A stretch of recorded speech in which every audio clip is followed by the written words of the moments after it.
Hello friends, यह हो गल पियाज जलकिया और यह हो गल टमेटो और यह हो गल मैंगो लगत बनाम माछ। यह माछ रौ माछ बनाम बनाई देखुৱাম আপোনালোকক চাব কেনেকুৱা লাগে। ভাল লাগিলে লাইক শেয়াৰ কমেন্ট কৰিব। পিয়াজ আৰু পাঁচফোৰণ জলকীয়া,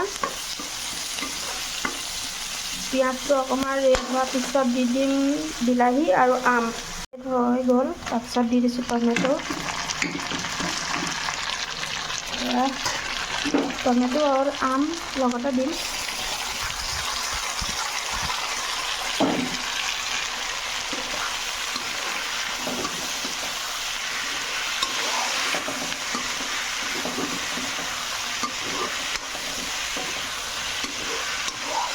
খাবলৈ কেনেকুৱা লাগিব জনাব আপোনালোকে, টেষ্টি হ'বনে নহয়। কেৰাহীটো কোলা বুলি নক'ব দেই, এইটো কালাৰটোৱে তেনেকুৱা হৈ গৈছে। দিম হালধি গুড়া, হালধি গুড়া দিলোঁ। তাৰপিছত দিম ৰেড চিলি পাউডাৰ,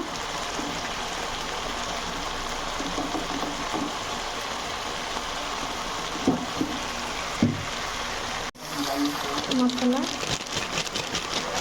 এইটো হ'ল ফিছ মছলা।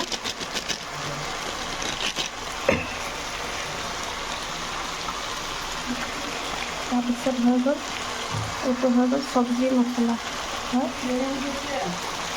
এয়াই মছলা দিলোঁ আৰু আদা নহৰু দিছোঁ।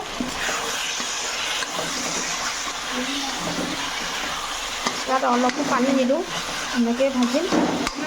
দেখুৱাই আছোঁ আপোনালোক কেনেকৈ বনাই আছোঁ মই।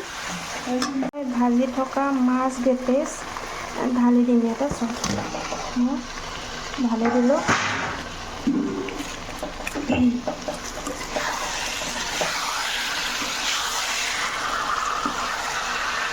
ভাজি নাযায় কিন্তু আপোনালোকে নাভাবিব যে ভাগি যাব বুলি, ভাগি নাযায়। এইটো মই এনেকৈ বনাই খাই ভাল পাওঁ বেছিভাগ, সেইকাৰণে এনেকৈ বনাইছোঁ। পানী অলপমান পিছত অকণমান ছটিয়াই দিম, বেছি নহয়। হৈ যাব মাছটো অকণমান গৰম হ'লে। কেনেকুৱা লাগিব খাবলৈ জনাব আপোনালোকে।